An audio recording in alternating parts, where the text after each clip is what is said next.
We need to talk. Did you know that from June the 15th to July the 7th, the nations of the world will be gathering in New York to discuss a new treaty to ban nuclear weapons for once and for all? This would end 72 years of living under the constant fear of nuclear annihilation and could help us enter a new era of global cooperation on things such as climate change without the threat of a couple of people being able to destroy life as we know it, at their whim, at almost any time.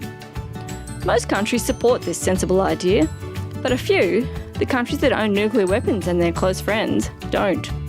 The US and Australia are boycotting these talks. There are still almost 15,000 nuclear weapons on this planet. The people who own them and their friends who live under their protection say it's not the right time to get rid of them. We need them to keep the peace, or to shoot asteroids out of the way, or in the case of alien invasion. Or what if they got into the hands of crazy people? And my favourite, they have them so we need to have them. Well, each time we get one, or upgrade ours to a new model, they want to do that too. And then we do it again, and they do it again, and it goes on and on. But didn't your parents teach you that you don't have to do something just because someone else does? If Johnny jumped off the harbour bridge, would you? In fact, it actually takes courage. It's brave to be different. You might even lead the pack in a new direction. Money spent on these weapons is taken away from our schools, healthcare, the arts, the environment, and turned into ugly killing machines that do nothing but threaten our neighbours.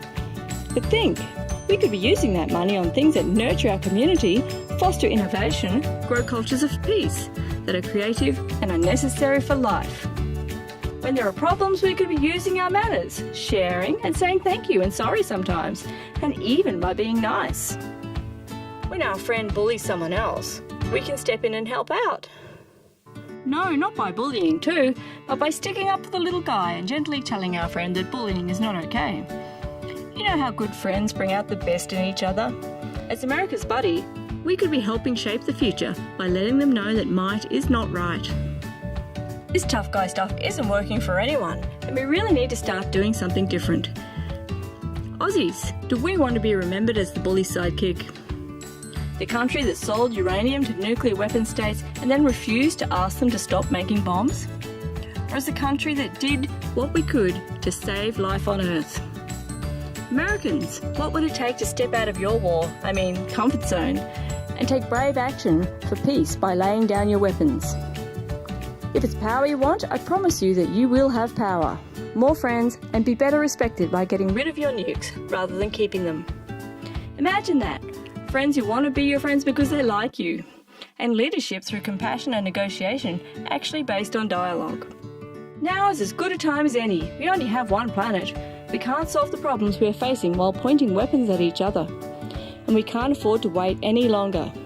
So where will you be when the nuclear weapons negotiations are on? Outside sulking? Refusing to join in and then ruining it for everyone else? Or having the courage to step inside, sit at the table and talk it through? I know it's hard to let your guard down, but you'll definitely reap the rewards. Everyone will love you. Your only real risk is becoming popular for listening to your neighbours, saving the world and heralding in a new era of peace and global cooperation. The world really is ready for a total ban on nuclear weapons. It's time to make it a reality.